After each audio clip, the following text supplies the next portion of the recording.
Olá, o Arquivo Record de hoje conta a história do mais italiano dos times brasileiros, o Palmeiras. Fundado há 94 anos, o clube tem uma trajetória que se confunde com a da cidade de São Paulo. Quando surge o alviverde imponente. O futebol pode ter vindo ao Brasil pelas mãos de ingleses, mas os imigrantes italianos contribuíram muito para o crescimento do esporte no país. Um deles, Caetano Tosi, trouxe um sonho do velho continente: ajudar na formação de um clube.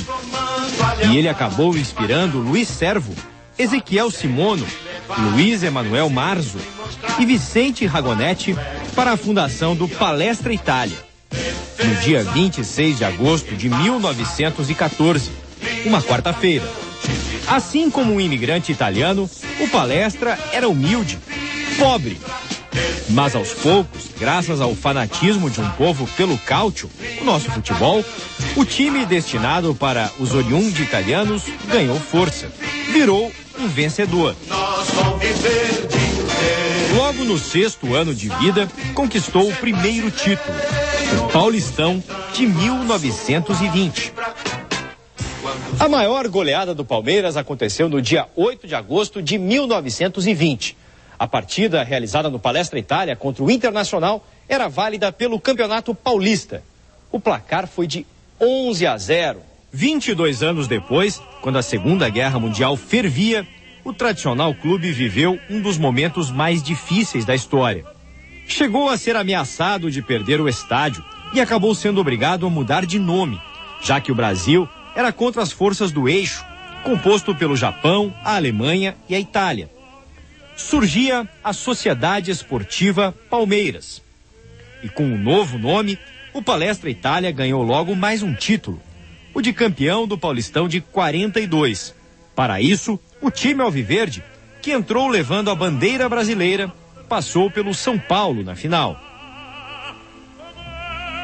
A primeira partida da história do Palmeiras foi uma prova de superação. Em 1915, o recém-inaugurado Palestra Itália estava prestes a falir. O dinheiro que o clube recebia da colônia italiana em São Paulo passou a ser enviado à Cruz Vermelha na Itália. O país passava pela Primeira Guerra Mundial. Foi quando surgiu a ideia de uma partida de futebol. O jogo seria uma forma de mostrar aos italianos que viviam no Brasil que investir no clube valia a pena. Mas para isso, era preciso uma vitória. E o Palmeiras conseguiu. Venceu a equipe do Savoia em Votorantim, no interior paulista, por 2-0 e ganhou seu primeiro troféu. Falar de todas as conquistas do clube nos mais de 90 anos de história é impossível. Mas algumas foram muito marcantes, como a Copa Rio de 51, um mundial realizado no Rio de Janeiro. A competição contou com fabulosos times como o Juventus da Itália, o Sporting de Portugal, o Olympique da França e o Nacional do Uruguai. Na final, o Palmeiras empatou com o time italiano em 2-2 e ficou com a taça. Na mesma década, o Palmeiras começou a travar um duelo especial com o Santos de Pelé. Por muitas vezes, o alviverde foi uma enorme pedra no sapato para o time do rei do futebol. Em 59, por exemplo, a equipe que tinha Valdir, Joaquim de Moraes, Djalma Santos, Julinho, Romeiro, Chinesinho e companhia derrotou o Peixe por 2-1 na final do Paulistão. Uma conquista histórica da forte equipe comandada por Oswaldo Brandão. Em 1965, o Palmeiras representou o Brasil na inauguração do estádio do Mineirão. Pela primeira vez na história do futebol brasileiro, uma equipe foi convidada para compor toda a delegação, do técnico ao massagista, do goleiro ao ponta esquerda. O jogo foi contra o Uruguai e o Palmeiras goleou.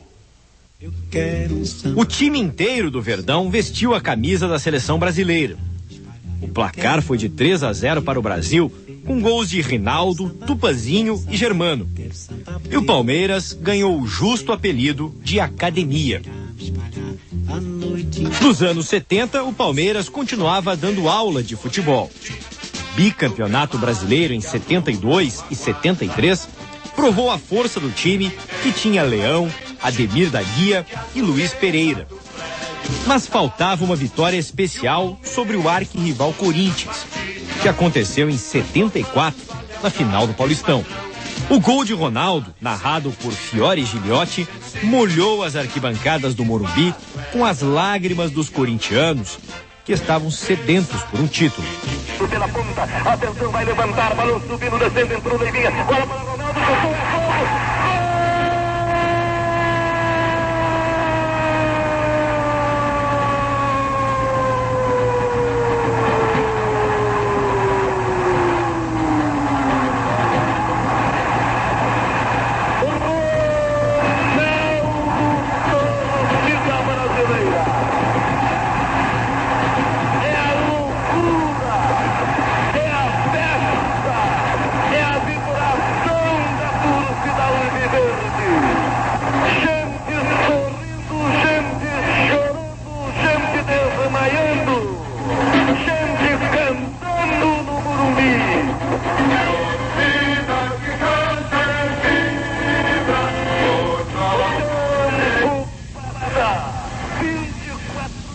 Até a década de 70, a Sociedade Esportiva Palmeiras dominava o futebol de São Paulo. O Santos de Pelé dividia com o Palmeiras a hegemonia do futebol paulista. Mas era o time do Parque Antártica o maior vencedor de títulos do Paulistão. Só que a partir de 1976, o Verdão entrou na seca de conquistas. Época sofrida, que durou até 12 de junho de 93. Palmeiras e Corinthians fizeram a final do Paulistão daquele ano. Mais uma chance para a tão sonhada quebra do tabu. Veio o primeiro jogo e o Corinthians venceu por 2-0. Viola marcou e ainda imitou um porco na comemoração.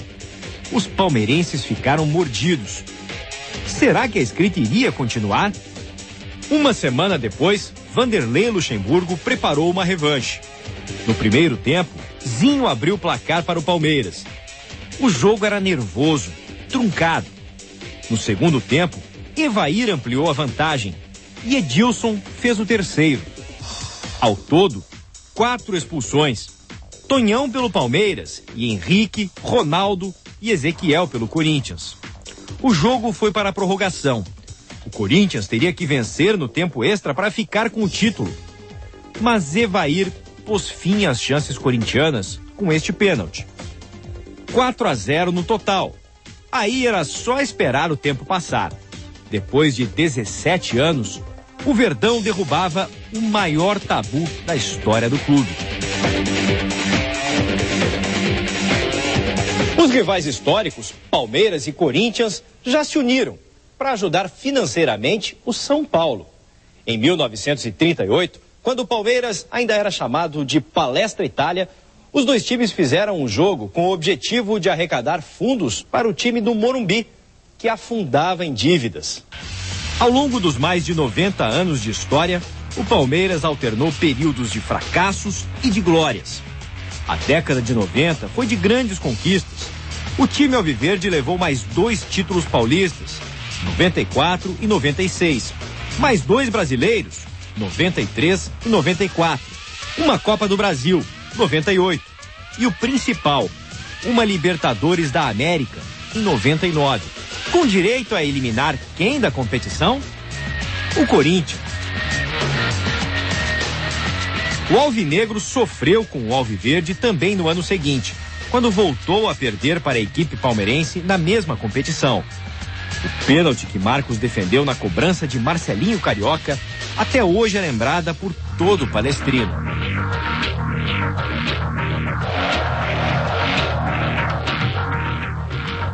Nem mesmo a queda para a segunda divisão tirou a empolgação da Nação Verde, que deu um espetáculo à parte ao incentivar o time na conquista da Série B.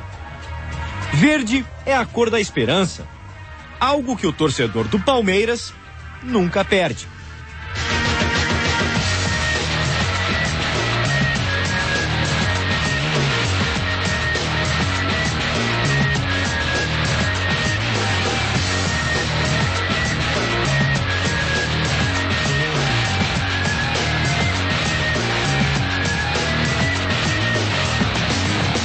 No próximo bloco, os grandes heróis da história do Palmeiras. Daqui a pouco, não perca.